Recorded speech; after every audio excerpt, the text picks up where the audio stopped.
Bonjour à toutes et à tous et bienvenue dans ce flash d'information.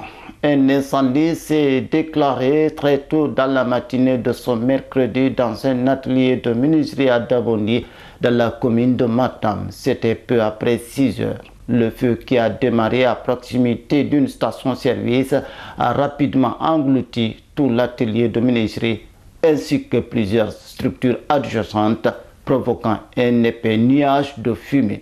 Les témoins décrivent une scène de chaos. Les flammes, attisées par des matériaux inflammables présents dans l'atelier, se sont propagées à une vitesse impressionnante, menaçant pendant un temps les habitations voisines.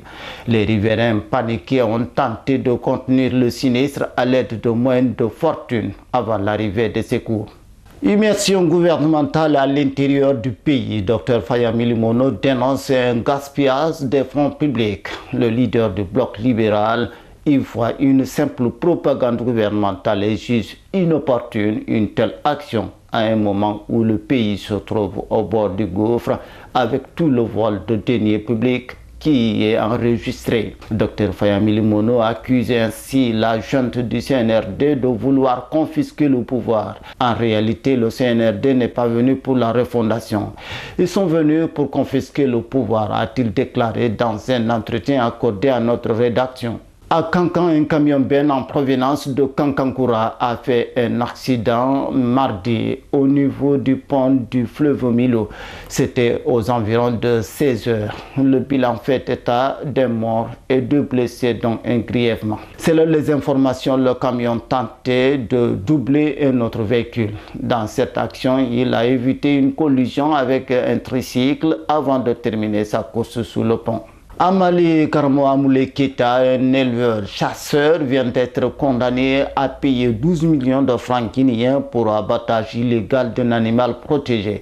Il est accusé d'avoir tué par balle un lion à Salambandé. Les faits remontent au 28 janvier dernier dans la forêt classée de Kabila, dans le parc du Moyen Bafing.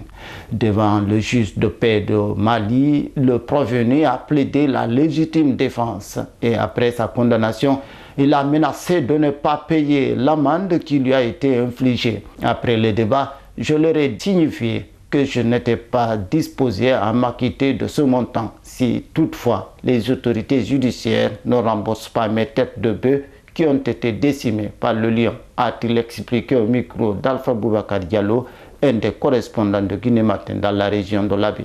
Sur le continent, au Niger, le président Mohamed Bazoum, renversé du pouvoir en juillet 2023, serait enfermé de manière cruelle et illégale. C'est un de ses avocats qui vient de sonner l'alerte pour ainsi dénoncer les conditions précaires dans lesquelles vit l'ex-chef nigérien.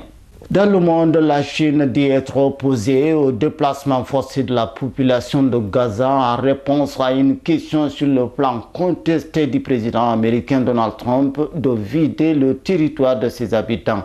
Gaza appartient aux Palestiniens et fait partie intégrante du territoire palestinien, a indiqué un porte-parole du ministère chinois des Affaires étrangères lors d'un point de presse ce mercredi.